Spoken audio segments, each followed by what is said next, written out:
Assalamualaikum warahmatullahi wabarakatuh. Hadirin yang dirahmati oleh Allah Subhanahu wa Ta'ala, pada saat ini kami bukakan kitab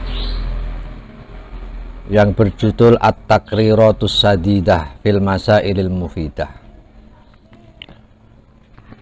Untuk pertama kali ini akan kami bukakan sesuai momen pada hari ini adalah momen Ramadan, yaitu tentang puasa Ramadan. Allah Subhanahu wa Ta'ala itu salah satu zat yang suka memerintahkan kepada hamba-hambanya, merintah sholat, merintah puasa. Kenapa Allah Ta'ala itu sering suka memerintahkan kewajiban-kewajiban terhadap hambanya? Jawabannya adalah sebagai bukti Allah itu mencintai hamba-hambanya yang mukmin. Oleh karena itu dalam hal puasa Allah memerintahkan hamba-hamba yang mukmin dengan dawuh beliau, Bismillahirrahmanirrahim. Ya ayyuhalladzina amanu kutiba alaikumusyamu kama kutiba alal ladzina min qablikum la'allakum tattaqun. Di sini secara umum adalah audiennya seluruh manusia yang beriman. Ya ayyuhalladzina hu eleng-eleng wong akeh amanu kang padha iman sapa alladzina kutiba den wajibake alaikum ing atase sira kabeh asyamu apa poso kama kutiba kaya uliye diwajibno apa poso alal ladzina min qablikum ing atase wong akeh kang sadurunge sira kabeh, dengan tujuan la'allakum tattaqun, supaya sira kabeh dadi wong takwa. Terus Allah dalam memerintahkan sebuah perintah itu di dalam Al-Qur'an redaksinya berbeda. Kalau Allah sedang memerintahkan sholat itu redaksinya adalah berbeda dengan redaksi perintah tentang ayat puasa. Dalam hal sholat Allah memerintahkan puasa dengan bahasa yang sederhana, aqimis sholata li dzikri, dirikanlah sholat untuk mengingatku. Jadi inti daripada sholat di samping melakukan kewajiban adalah agar supaya kita selama sholat itu mengingat Allah Subhanahu wa Ta'ala.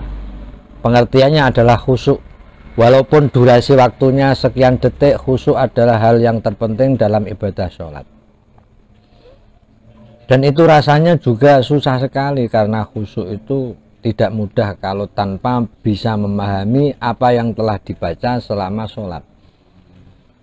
Saya sendiri kadang sholat itu ya di pertengahan sholat masih sempat membaca tulisan-tulisan, masih membaca merek sarung yang ada di soft depan saya. Kadang walaupun lesan ini tidak membaca tulisan secara terang, tapi hati membaca. Allahu Akbar, sempat membaca gajah duduk. Nah ini sulitnya mengartikan lidzikri, harus ingat kepada Allah secara batiniah. Berbeda lagi dengan puasa, Allah bertujuan pada ayat terakhir yaitu la'allakum tattaqun, agar kalian menjadi orang yang takut kepada Allah. Dan alhamdulillah selama kita berpuasa bisa kita buktikan, bagi yang puasa beneran bisa membuktikan ketakutan kita kepada Allah, yaitu rela untuk tidak mau makan minum semenjak subuh sampai maghrib. Walaupun seandainya kita itu ada kesempatan untuk makan minum dengan cara tersembunyi, kan bisa-bisa saja. Tapi ternyata alhamdulillah dengan puasa Ramadan yang kita dasari dengan penuh keimanan, rasa takut kita kepada Allah sedikit sudah bisa kita realisasikan, yaitu tidak akan makan minum sebelum waktu berbuka. Ini diantara keistimewaan Ramadan yang kita buktikan. Lalu berikutnya, kapan puasa Ramadan itu mulai diwajibkan? Di sini ada redaksi furido fis sanatis saniyah minal hijrah. Puasa Ramadan diwajibkan pada tahun kedua dari hijrahnya Rasulullah. Kalau kita hitung tahun kedua dari hijrahnya Rasulullah, itu Rasulullah Shallallahu Alaihi Wasallam berusia 54 tahun. Gitu. Terus kronologi tentang diwajibkannya puasa Ramadan itu bertepatan tahun 2 hijriahnya Rasulullah. Berarti Rasulullah berusia 54 tahun. Waqad shoma lan temen poso sapa Rasulullah tis'a Ramadanat. Jadi semenjak puasa diwajibkan oleh Rasulullah beserta umatnya, ini Kanjeng Rasul menjumpai puasa 9 kali Ramadan. Jadi sekali lagi, semenjak puasa itu diwajibkan, itu Rasulullah mengalami puasa 9 kali Ramadan. Rasul menangi 9 Ramadan. Kullaha nawaqidun, kullaha nawaqisun. 9 Ramadan itu Kanjeng Rasul puasanya tis'atan wa isrina yauman, hanya 29 hari. Pernah satu kali puasanya Rasulullah, puasa Ramadannya Rasulullah genap hitungan 30 hari itu hanya satu kali. Kira-kira saudara-saudara ini milih yang 29 atau yang kamil 30 hari. Melihat Rasulullah selama 9 Ramadan itu hanya pernah menjumpai puasa 30 hari hanya sekali. Yang 8 adalah kurang dari 30 hari, yaitu tis'atan wa isrina yauman, 29 hari. Nah ini tentang kronologi diwajibkannya puasa Ramadan. Wa huwa iku afdhalus syuhur. Ramadan adalah afdhalus syuhur, bulan yang paling utama. Wasumya Ramadana qila li annahu indama wadu'al arabu asma asyhur wa faqahu hadzal syahri. Jadi Ramadan dari kata bahasa itu artinya imsak.